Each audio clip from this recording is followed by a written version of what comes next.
Service, service, seva, serving others. The lessons taught by Holy Man Sri Satya Sai Baba. Lessons learned by Sundar Iyer. Welcome to SOULJOURNS. This is part 4 in this series of interviews with Sundar Iyer, Sai Baba's student, personal attendant, and Sai University teacher. This interview was recorded on June 20th, 2011, in Elyria, Ohio, USA.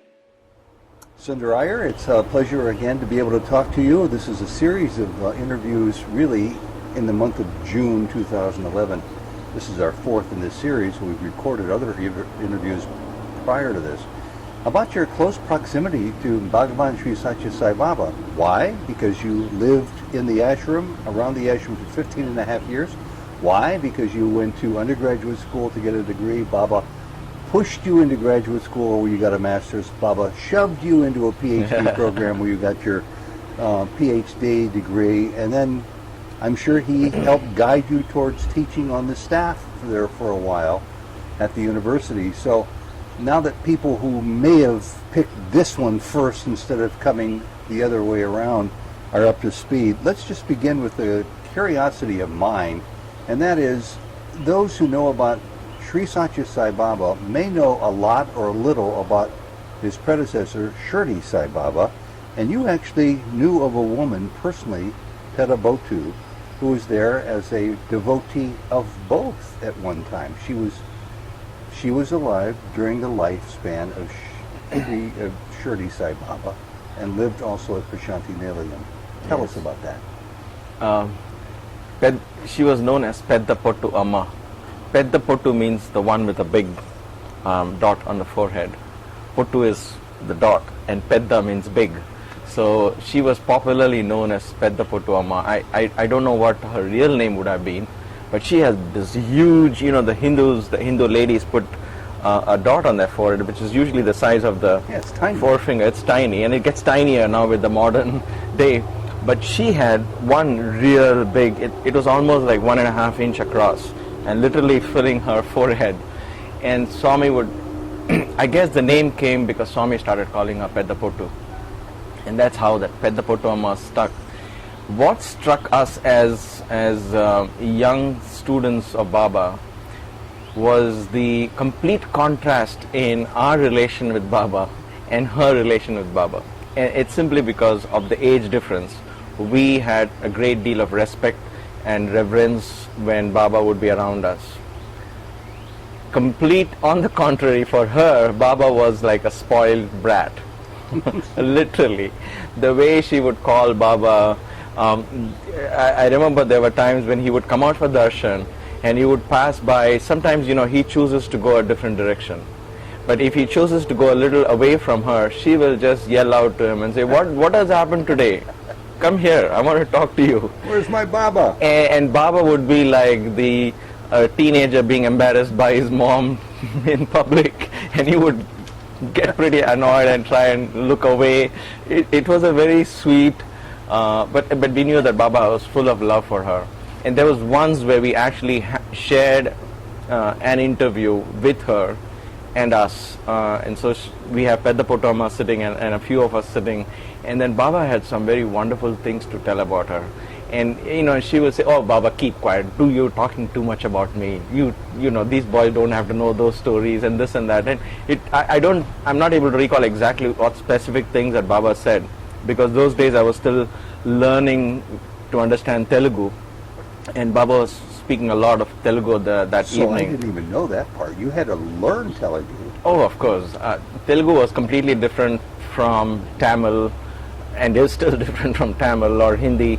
Being brought up in Bombay, Telugu was a completely new language. But there's this thinking among Westerners also that the state law of India requires school children to be taught in English, and I know that's the official language of the ashram, but still it goes hand in hand with those who speak Telugu as being very useful as well. If you're living in Puttaparthi, Telugu, knowing Telugu is definitely useful. And to understand Baba's language straight from him, the best way was to pick up Telugu. And it was easy because you're there, you meet the servants who work in the hostel, and the boys, you get to speak Telugu, you get to understand, and then slowly, the beauty of Swami's version of Telugu was not anything colloquial. In that sense, it was 80% Sanskrit. And Telugu is that way a very rich language, because most of it, when you speak pure Telugu, you understand if you understand Sanskrit, you'll kind of tune into Telugu much faster. So but those days I was still getting to understand him, and so he had some beautiful things to tell about Peddapotu. And if I remember in the last interview, we spoke about the 3 zeros, and he said Peddapotu is one of those who has passed the 3 zeros, the tests of mind. Lost her money, lost her family, lost her reputation. And she has written her own book. She has, and people have talked about her life. Exactly as you said, she had lost everything. Is it having true come what to I've Baba. heard, I think from Jody, that it's an astonishing fact, if it's genuine, that she lost 9 children? I'm not able to recall the exact facts of her life. It's probably in the book that she had written in Telugu, and it's probably out there, definitely. But I do know that she had gone through everything that any saint would have gone through to realize God's presence. And the wonderful thing about her was, when she was a teenager, she actually saw Shirdi Baba. And she, I believe, was a witness when Shirdi Baba said, I'm going to come back as Satya Sai Baba, the only one. So it's very fascinating to have known her, to have shared the same room with her and Baba, and watched that playful and beautiful and extremely warm. I have never seen Baba's mother, but having seen Peddapotu Amma, I can gauge what could have transpired between Baba's mother and him. Because these were the people who on Swami's birthday would actually place oil on his head for his, they have a oil bath, a ritual where you actually put oil on your head and have a bath. So these are the elderly devotees who would actually go and place oil on Swami's head. You started sharing some experiences about your shared interview. Do you recall anything from that one interview you had with her and with Baba? And the reason why I'm able to recall only the 3 zeros and nothing else is because the 3 zeros was one thing that left us all in awe and in complete shock and disbelief that, oh my God, we are literally sitting at the feet of somebody who is not out there to just make your life easy and comfortable, but rather to pull you out of your limitations and set you free. And that transformation requires the complete absence of fear. And to say, I love you, Baba, in spite of any obstacles in life. And the reason why I'm bringing up is because Baba once was reading letters and he said, how come I've read so many letters today and there was not a letter of thanks? This is probably the only time I really saw him very sad. And he said, everybody wants something or the other. Somebody wants kids, somebody has kids, they have problems, they want them to get married, now they are married, they have problems in marriage, they want kids again. It just is never ending. Why didn't I even get a letter of gratitude and of thanks? So for him, and he would always teach us that the greatest thing in a devotee is gratitude. Whatever happens, if you have the courage to say thank you, that is a sign of true devotion. And the 3 zeros that he talks about, where you could lose everything material around you, every single possession that you own could be lost in a fraction of a second, and would you have the guts? So the question arises, would you have the guts or the courage to say, thank you, Swami, thank you, Lord, and I need your love. Forgive me for my impertinence, and you don't have to answer this question. How severely have you been tested with these 3 zeros that we all have to see hanging over our heads? I think it's a very personal journey, and if I say I did, there was nothing for you to take home from what I go through. But and these tests don't come in, okay, one test is over, it doesn't mean that it's not going to come again, The same test. It's the same test. It could come again and again and again. Scarier. Right. I mean, mine have been in situations where we have lost all our monies in a matter of weeks, and I think I shared with you on some other ground on a personal note. But there was every time a temptation to ask, why Swami, why? And at those moments you think of these 3 zeros and all you say is, thank you Swami. Thank you for this wonderful experience. There's something to learn, and you look for, and when the moment I say thank you, a sense of tremendous peace floods me, and that gives me courage to take the next step, and the next step, and the next step. So it's one step at a time, and at each step, if we learn to say thanks, we'll learn to look for the open doors. I always believe if there are 9 or 10 doors, and if they all shut on you, there's always one which can be opened. So we have to look for the open door rather than complain about the 8 doors that are closed on us. I really think I could rightfully be criticized for my impertinence, but on the other hand, I'm really glad I had the courage to ask this question, because your answer is so very helpful. It's so easy to look at a person such as yourself who's been so profusely blessed, and to know that you too have to pay a price to test your own faith, your own ongoing sustaining faith. Yeah, from Swami's perspective, from Baba's perspective, for one whose consciousness is one with the whole universe, distance and who's close and who's far doesn't make sense.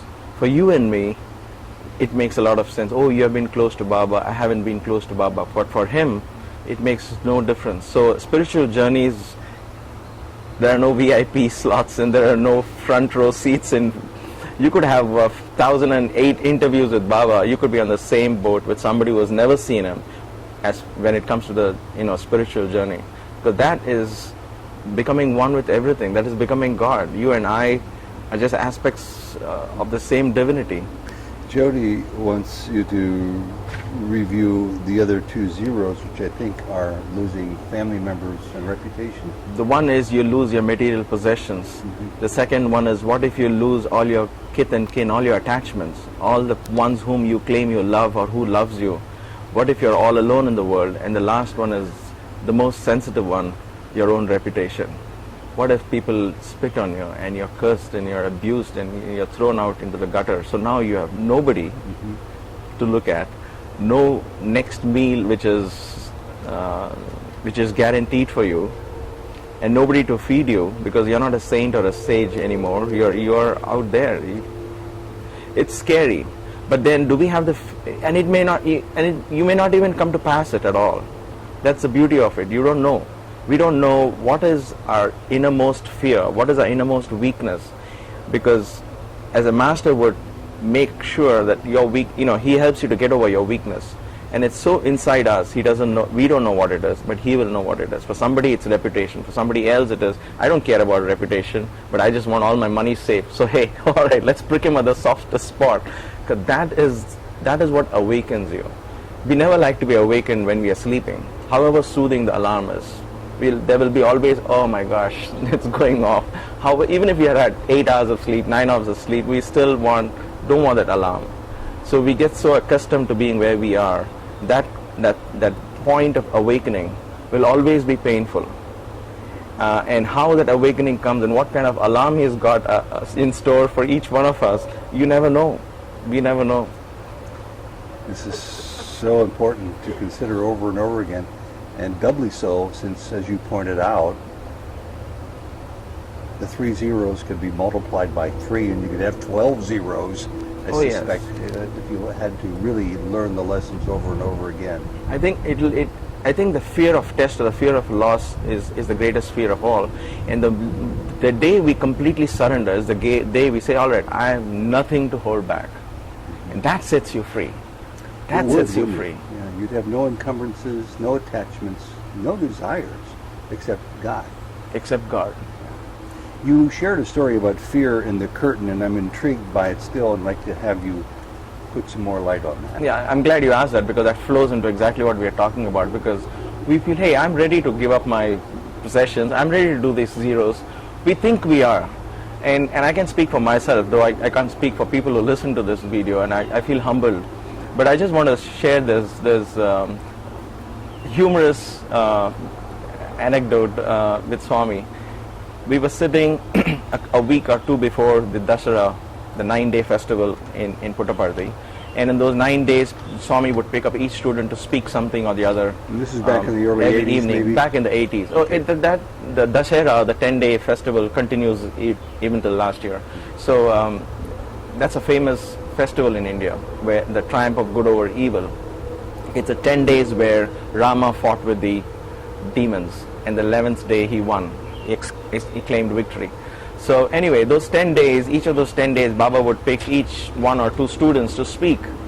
So a couple of weeks before, he has all these potential speakers around him to find out, okay, what are you all going to speak, and be prepared, you got to speak well, and things like that.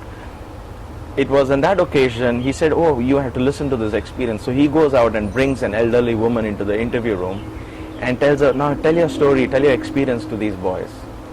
And she tells about her experience in Bangalore, where she wants to have a vision of Baba in her home. Why? Because her neighbor, who was also a Baba devotee, had all these vibhuti materializing and visions and miracles taking place in her house. So she was jealous. This is how she said, I was jealous. Why would Baba go to their house and not to my house? And so she wanted that to happen in her house. So she became so adamant that one day she said, I'm not getting out of my puja room. I'm going to be sitting here and chanting your name till that thing happens. I get some vibhuti on the picture, or I get your darshan. I'm not going to move out. Now I must warn you, don't do this at home. Don't try this at home, as you get a disclaimer out there. Because Baba was just laughing away and just talking how hysteria, and he was laughing at the story. But anyway, as the story goes, 3 days later, she didn't move at all. 3 days and nights, she kept chanting Baba's name, Om Bhagwan Sri Sathya Sai Baba Namaha. And the third morning, she said, I had forgotten why even I was chanting. It was because you were so mentally, physically, and spiritually drained. But she was just probably not even chanting. But she said, I kept hearing the chant constantly in my head, and suddenly I saw Baba sitting on the chair in my altar. And Baba said, what did you do then? She said, and she had tears in her eyes, of course, but she said, Baba, I was so frightened. I was so frightened. And then Baba laughed and says, look, she did tapas, she wanted me to come and give darshan, and when she had darshan, she was afraid. Why fear when I am here? Now when I'm sitting here and I'm listening to that conversation, so I was thinking, oh my gosh, how foolish can this lady be? Why would she be afraid? You pray for God, and when He comes, why would He be afraid? What is the reason for fear? So in that moment, I was up there spiritually, and I looked down upon her, down. Oh my gosh, this is immature.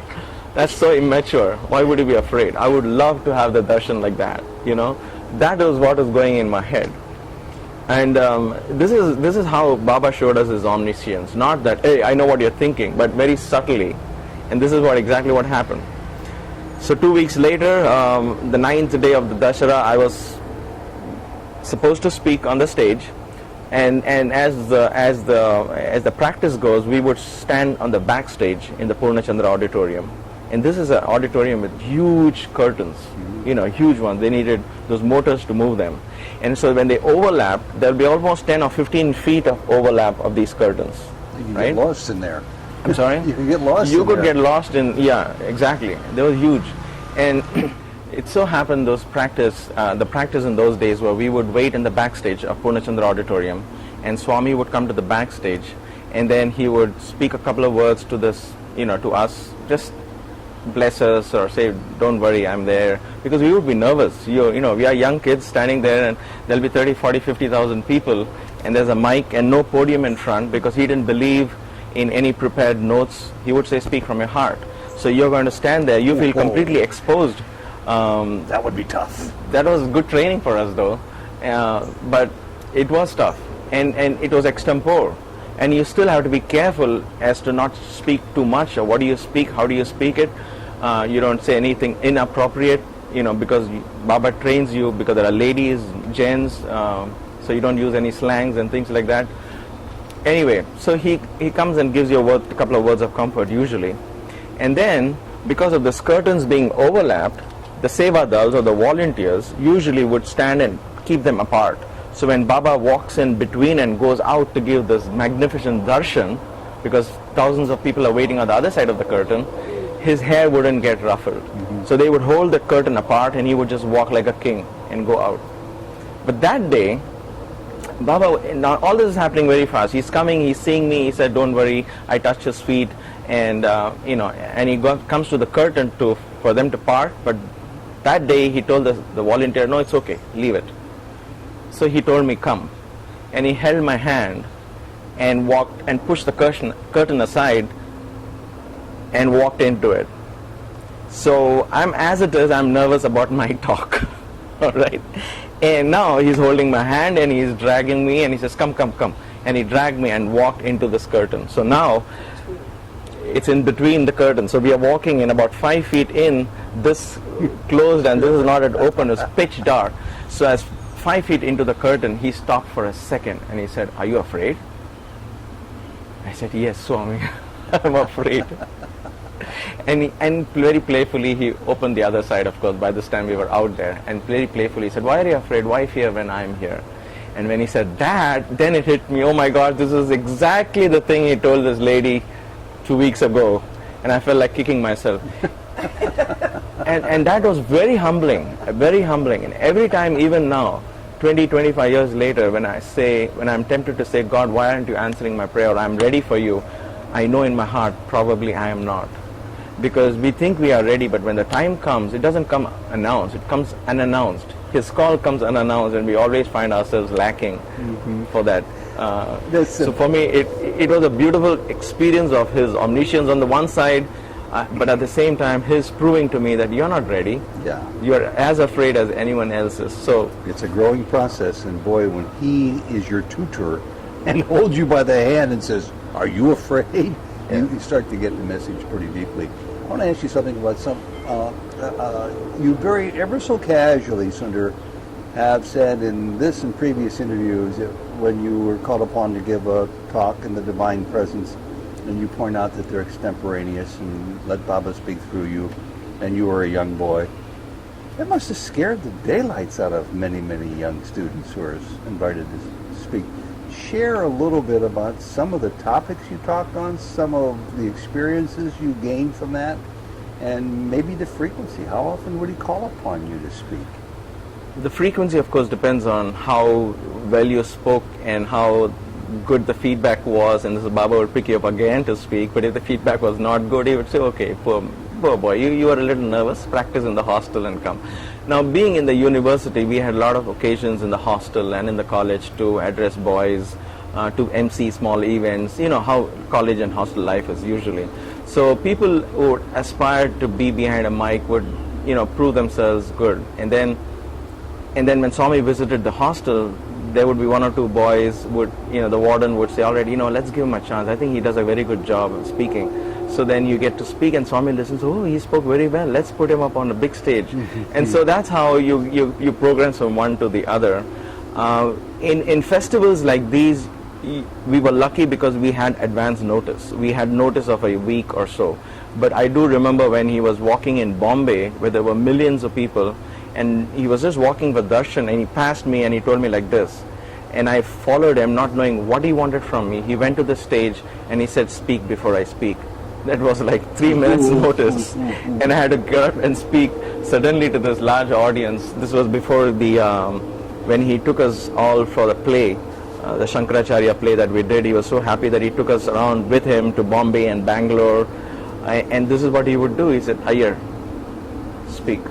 And so for me, I would be nervous then, but for some reason when it comes to talking about Swami, my fear, the public seems to dissolve, and for me it seems like there is a mission to be fulfilled, and for me a greater sense of purpose comes into light. And I become one with so even when I speak at retreats, it's very emotionally